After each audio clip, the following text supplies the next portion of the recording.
The night air hung heavy, thick with the scent of cheap beer and reckless youth. 4 teenagers, high on adrenaline and illicit thrills, sped down a desolate highway. Their laughter, once boisterous, now felt brittle, echoing the dangerous game they played with fate.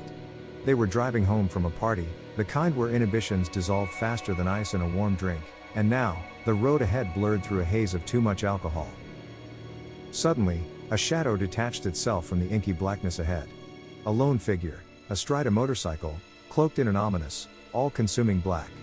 He appeared as if conjured from the very asphalt, a silent, spectral sentinel.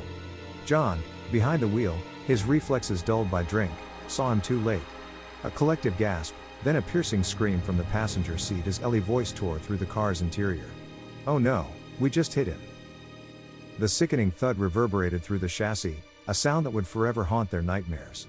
John, his face pale, gripped the steering wheel, eyes wide with a terror that sobriety couldn't have matched. "It was too late," he stammered, his voice a raw whisper. "By the time I saw him." In the back seat, Chris, his bravado momentarily shattered, leaned forward. "Is he dead? Let's get out and find out." A chilling suggestion, born of morbid curiosity and a desperate need to confirm the unthinkable.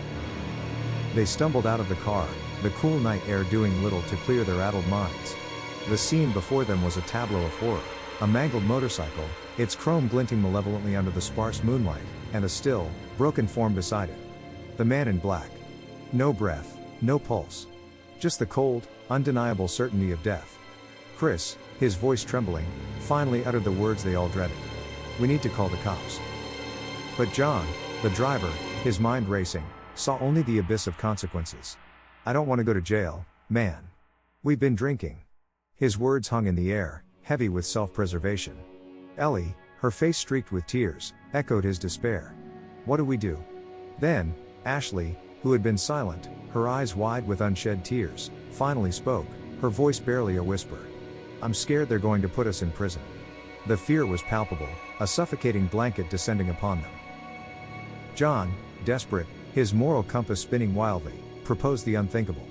"I'm not going to jail for this. Maybe we should hide the body and bury it somewhere, where no one will find it." Chris recoiled, a flicker of decency still alive within him. "That sounds like a bad idea. I don't know if we should do that." But Ellie, her fear overriding her conscience, countered, "Maybe he's right. Maybe if we just bury him where no one will find him, this will all just go away and nobody will ever find out." The insidious seed of complicity had been planted. John turned to Chris, his gaze unwavering, a silent challenge in his eyes. "Are you with me? Or not?" Chris hesitated, his conscience warring with his fear. He looked at Ashley, her face a mask of silent despair, tears streaming down her cheeks.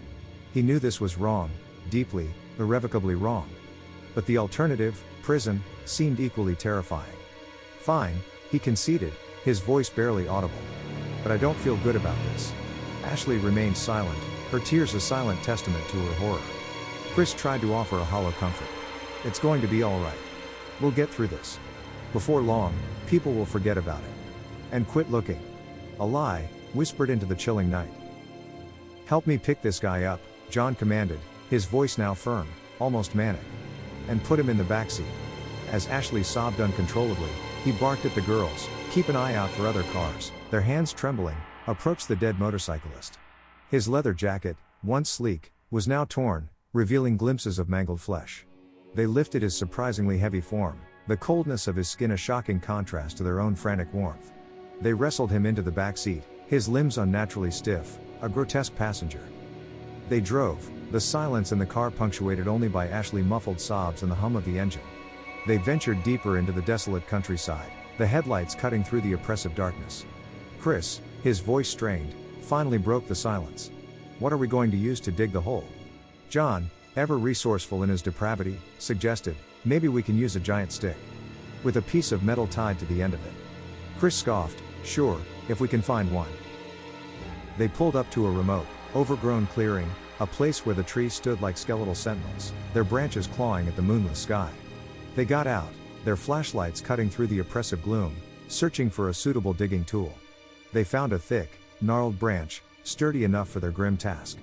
From the trunk of the car, they retrieved a rusty piece of metal, a forgotten tool, and with a shoelace, they bound it tightly to the end of the stick. "There," John declared, a grim satisfaction in his voice.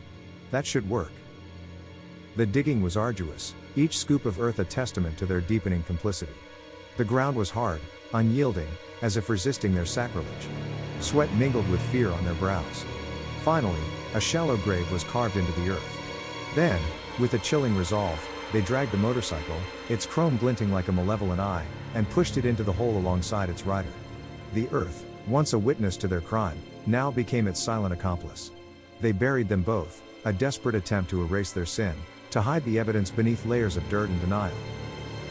2 weeks crawled by, each day a slow, agonizing descent into paranoia.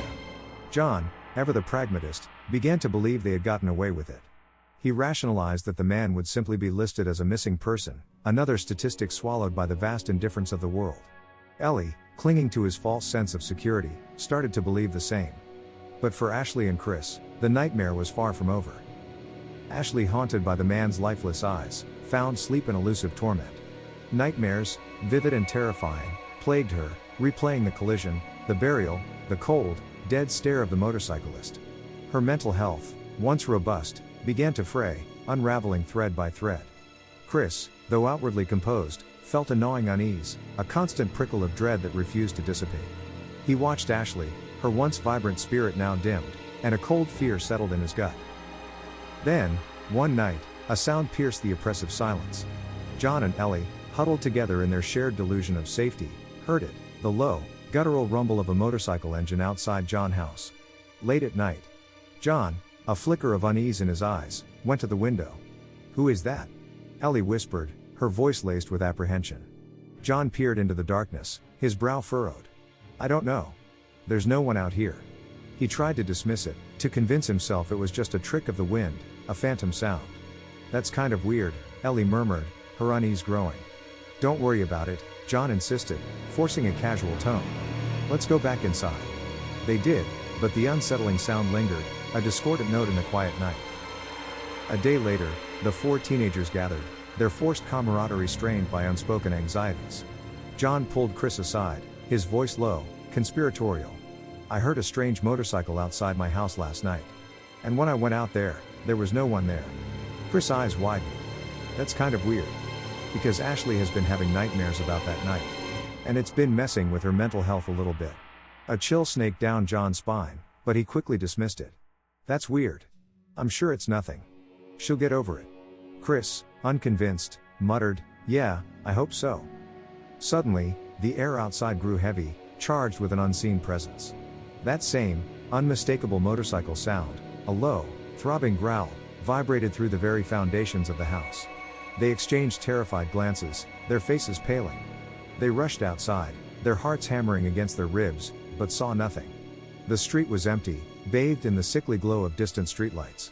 Then, a loud, grating scratching sound erupted from the side of the house, right next to the window where Ashley stood. It was a sound that scraped against their very souls, like metal on bone. And then, the smell. The acrid, choking stench of raw exhaust fumes, thick and suffocating, began to seep into the house, filling their lungs, burning their eyes. The air grew so thick, so noxious, they gagged, their bodies screaming for fresh air. They stumbled back outside, desperate to escape the suffocating fumes. As they burst into the night, a deafening roar erupted from nowhere. The motorcycle engine, impossibly loud, impossibly close. A blinding, searing light, like a malevolent eye, flared to life, pinning them in its merciless glare. It was coming straight for them. "Who is that?" They screamed in unison, their voices raw with terror. Chris, his eyes wide with dawning horror, yelled, "Run!" They scattered, their legs pumping, adrenaline coursing through their veins. Ellie, her breath ragged, gasped, "It couldn't be who I think it is." John, his voice laced with desperate denial, retorted, "There's no way. It's not possible." But the vengeful motorcyclist, a dark specter of retribution, was relentless. Its engine roared, a predatory growl, closing the distance with terrifying speed. The phantom rider, a blur of black against the night, bore down on Ellie. She screamed, a sound abruptly cut short as a jagged, rusty pipe, seemingly conjured from the very darkness, plunged straight through her upper chest. The impact was brutal, sickening. Her eyes, wide with disbelief and agony, glazed over. She crumpled to the ground, a broken doll, dead instantly. John's scream tore through the night, a primal cry of anguish and horror. No. Chris, his face a mask of shock, grabbed John. She's dead. We gotta keep running. We gotta keep moving. John, paralyzed by grief and terror, could only stammer, I can't believe she's dead. She died. Chris dragged him, forcing him forward. We gotta go. They ran, their lungs burning, the image of Ellie's lifeless body seared into their minds. They put distance between themselves and the horror, their minds reeling. They paused, gasping for breath, convinced they had escaped. John, still reeling from Ellie's death, began to panic, his thoughts a chaotic jumble. Who? Who could that be? Ashley, her voice hollow, her eyes distant, finally spoke the truth that had been haunting her. This is exactly what I've been dreaming about. Him coming back from the dead. John stared at her, his face a mixture of disbelief and dawning terror. There's no way. That can't be true. But Chris, his voice barely a whisper, countered, maybe it is. Who else could it be? Suddenly, the guttural roar of the motorcycle engine erupted from around the corner, impossibly close. Ashley and Chris reacted instantly, their survival instincts kicking in. They dove out of the way, scrambling for cover. But John, still reeling from the shock of Ellie's death, was a fraction of a second too slow. The vengeful motorcyclist, a dark, unstoppable force, bore down on him. The impact was sickening, a bone-jarring crunch. John was thrown, his body skidding across the asphalt, his head striking the ground with a sickening thud. He lay still, his neck twisted at an unnatural angle, dead instantly. Ashley screamed, a raw, guttural sound of pure terror. Chris, his face streaked with tears, grabbed her hand. Keep running. They ran blindly, their only thought escape. They stumbled upon a small, dilapidated shed, its wooden walls offering a desperate, flimsy promise of sanctuary. They burst inside, slamming the rickety door shut, their hearts pounding like war drums. They huddled together in the suffocating darkness, listening, their breath catching in their throats. The motorcycle's roar grew closer, then closer still, a predatory hum that vibrated through the very ground beneath them. Then, abruptly, the sound faded. Maybe we lost him, Chris whispered, a fragile hope in his voice. Ashley, her eyes wide with dread, shook her head. I don't think so. It sounds like he's outside, walking towards us. Chris strained his ears. I don't know. Listen. They pressed their ears against the rough wood of the door, listening intently. Footsteps. Slow, deliberate, heavy. Coming closer and closer. Then, a faint scratching sound, like fingernails dragging across wood. And then, the smell. The acrid, suffocating stench of motorcycle exhaust, thick and cloying, began to seep through the cracks in the door, through the gaps in the walls. They coughed, their lungs burning, their eyes watering. They tried to escape, to force the door open, but it was jammed, locked from the outside. They were trapped. The smog grew thicker, a suffocating shroud, filling the small shed, stealing their breath. Chris looked at Ashley, his eyes filled with a terrible realization. There was no escape. I am sorry, he choked out, his voice barely a whisper, we didn't do the right thing. And this is our punishment. As the toxic fumes filled their lungs, their vision blurred, their bodies weakened. They slowly, agonizingly, drowned in the suffocating smog, their last breaths a testament to their moral failings. Outside, the vengeful motorcyclist, a dark silhouette against the pale moonlight, stood over the shed. A low, chilling whistle, devoid of melody, drifted on the night air. He mounted his motorcycle, its engine a low, satisfied purr. Then, with a final, triumphant roar, he disappeared into the darkness, leaving behind only the lingering stench of exhaust and the chilling silence of a justice served. The road is a cruel mistress, and the choices we make upon it can lead to paths darker than any night.